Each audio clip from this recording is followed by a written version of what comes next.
Assalamualaikum warahmatullahi wabarakatuh. Di sini kami dari kelompok 6 ingin membahas pertemuan 13 mengenai manajemen operasional dan produksi. Perkenalkan, nama saya Dini Indriani. Nama saya Mustika Afianti. Nama saya Santi Liana Dewi. Nama saya Syuhaibah. Nama saya Winda Anggiani. Di sini saya akan membahas mengenai pengertian dari manajemen operasional dan produksi. Pengertian dari manajemen operasional adalah suatu usaha pengelolaan secara maksimal mengenai semua faktor produksi, baik itu tenaga kerja, sumber daya manusia, bahan mentah, ataupun faktor produksi yang lainnya yang dapat menghasilkan suatu barang ataupun jasa. Selain itu, manajemen operasional juga dapat diartikan sebagai suatu tanggung jawab di dalam organisasi mengenai urusan produksi, baik itu urusan produksi barang ataupun urusan produksi jasa. Sehingga dapat kita simpulkan pengertian dari manajemen operasional adalah serangkaian aktivitas yang dapat menghasilkan suatu barang ataupun jasa yang dapat mengubah input menjadi output. Nah, pengertian dari manajemen operasional juga tidak terlepas dari pengertian produksi itu sendiri. Pengertian dari produksi adalah segala kegiatan dalam menciptakan dan menambah kegiatan suatu barang dan jasa yang membutuhkan faktor-faktor produksi. Sedangkan manajemen produksi adalah pengelolaan keseluruhan kegiatan produksi itu sendiri. Manajemen produksi juga mempunyai tugas untuk mengatur segala kegiatan produksi di dalam perusahaan tersebut yang bertujuan agar kegiatan produksi di dalam perusahaan tersebut dapat berjalan secara efisien dan efektif. Selanjutnya, saya akan menjelaskan mengenai ruang lingkup manajemen operasional dan produksi. Ruang lingkup manajemen operasional ini mencakup 3 aspek.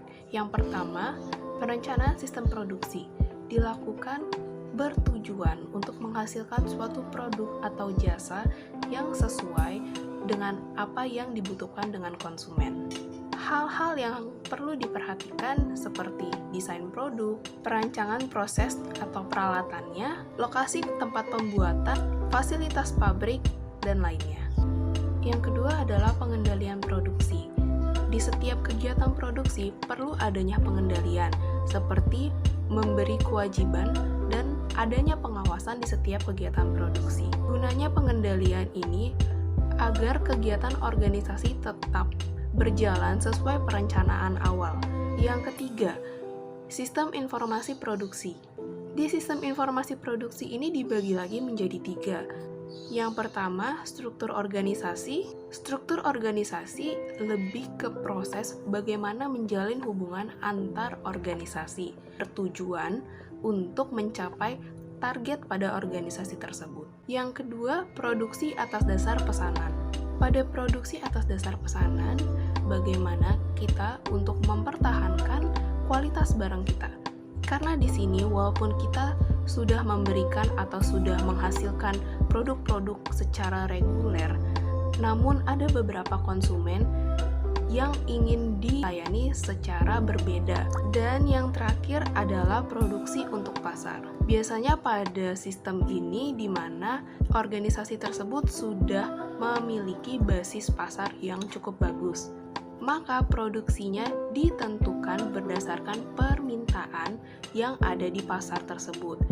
Sekian dari saya, terima kasih. Di sini saya akan menjelaskan tentang manajemen operasional produksi bagian tantangan etis juga tanggung jawab. Dalam menjalankan manajemen operasional, seorang manajer juga terus menghadapi perubahan dan tantangan dalam menjalankan tugasnya. Ada beberapa tantangan etis yang harus dihadapi para manajer operasional, seperti diharuskannya seorang manajer mengembangkan dan menghasilkan produk yang aman dan berkualitas secara efisien, di mana manajer harus bisa menghasilkan produk yang berkualitas sebagai tujuan dan juga tugas dari manajer itu sendiri, yaitu membuat perencanaan atau planning dalam mendatangkan keuntungan bagi perusahaan.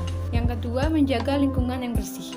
Manajer juga dituntut untuk menjaga lingkungan agar tetap bersih. Karena pengendalian produksi diatur oleh seorang manajer, maka hasil produksinya pun menjadi tantangan yang harus diperhatikan seorang manajer operasional. Yang ketiga, menyediakan tempat kerja yang aman bagi karyawan. Karena agar operasional berjalan sesuai perencanaan, manajer juga harus memperhatikan karyawan, yang salah satunya adalah menjaga keamanan tempat kerjanya, yang juga menjadi tantangan untuk manajer wujudkan. Yang keempat, menghormati komitmen-komitmen dalam masyarakat. Dalam menjalankan operasional, masyarakat pun masuk dalam daftar yang harus diperhatikan, dikarenakan masyarakat berada dalam lingkungan perusahaan, yang kadang dampak dari perusahaan seperti limbah perusahaan sangat mengganggu lingkungan. Maka manajer harus menghormati apa yang menjadi komitmen dan juga peraturan yang sudah lama diterapkan dalam lingkungan masyarakat, agar keberlangsungan perusahaan tidak mengalami tuntutan dan berlangsung dengan aman di lingkungan masyarakat. Untuk menghadapi tantangan etis, manajer selalu diwajibkan untuk bertanggung jawab akan keputusan yang diambil dalam pelaksanaannya, seperti menghasilkan barang atau jasa yang sudah pasti menjadi tanggung jawab tiap manajer dan menjadi tanggung jawab terbesar bagi manajer operasional. Yang kedua, bertanggung jawab mengambil keputusan mengenai fungsi operasi serta sistem transformasi. Setiap keputusan yang diambil manajer dalam operasional, manajer harus memperhatikan apakah keputusan yang diambil tepat, berfungsi sebagaimana yang diharapkan, sistem yang diambil bertransformasi atau mengalami peningkatan yang baik, atau justru berdampak mendatangkan keburukan di masa mendatang.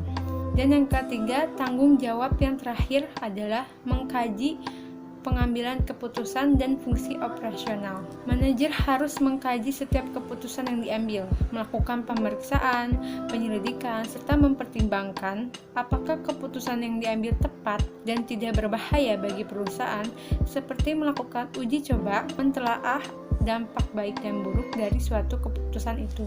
Jadi, manajer harus siap dalam menghadapi tantangan etis, juga siap bertanggung jawab untuk setiap keputusan yang diambil bagi perusahaan. Terima kasih. Selanjutnya, saya akan membahas tentang pengambilan keputusan dalam manajemen operasi yang dilihat dari sudut pandang kondisi atas keputusan yang harus ditempuh oleh seorang manajemen operasional. Yang pertama, ada keputusan proses, yaitu keputusan-keputusan yang mengenai proses fisik dan fasilitas apa saja yang akan digunakan oleh sebuah perusahaan. Yang kedua, ada keputusan kapasitas, yaitu keputusan yang dibuat untuk menghasilkan jumlah barang dan menentukan tempat serta waktu yang tepat pula. Yang ketiga, ada keputusan persediaan, yaitu keputusan yang mencakup tentang seberapa banyak dan apa saja barang yang akan dipesan, serta kualitas dan kapan bahan baku akan dipesan kembali. Yang keempat, ada keputusan tenaga kerja, yaitu keputusan yang mencakup tentang seleksi, rekrutmen, gaji, PHK, pelatihan atau training terhadap karyawan, dan pengguna kepada tenaga spesialis. Yang kelima, ada keputusan kualitas atau mutu, yaitu keputusan yang menentukan mutu barang dan jasa yang akan dihasilkan melalui penetapan standar, desain peralatan, karyawan yang terampil, dan mengawasi produk dan barang jasa tersebut. Sekian, terima kasih. Selanjutnya, fungsi manajemen produksi. Fungsi manajemen produksi dibagi menjadi 6 fungsi. 1. Fungsi perencanaan produk. Perencanaan produksi memiliki 3 jenis kegiatan, yaitu urutan kerja, penjadwalan, dan dispensing. Dispensing merupakan perintah kepada karyawan untuk memulai pekerjaan sesuai dengan urutan kerja dan penjadwalan yang telah disusun. 2. Fungsi perencanaan proses. Fungsi ini berkaitan dengan penetapan metode terbaik, efisien, dan efektif, sehingga sumber daya yang tersedia bisa digunakan dengan baik dan sesuai dengan tujuan. 3. Fungsi persediaan. Fungsi ini berhubungan dengan bahan baku, mutu, dan tempat produksi yang tepat dengan memperhitungkan biaya serendah mungkin. 4. Fungsi pengawasan produksi dan pengawasan mutu. Memastikan produksi yang dilakukan sudah sesuai dengan tujuan.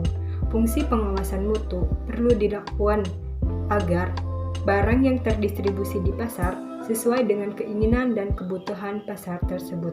5. Fungsi pengawasan biaya. Manajemen produksi berfungsi mengawasi setiap pembelajaran yang dilakukan usaha produksi tersebut. Adanya perbedaan antara biaya yang dikeluarkan dan yang direncanakan akan sangat membantu lancarnya proses produksi selanjutnya. 6. Proses distribusi bertujuan agar proses produksi dilakukan dengan cepat dan dengan biaya yang sekecil-kecilnya. Terima kasih dari kelompok kami. Mohon maaf jika ada kesalahan. Wassalamualaikum warahmatullahi wabarakatuh.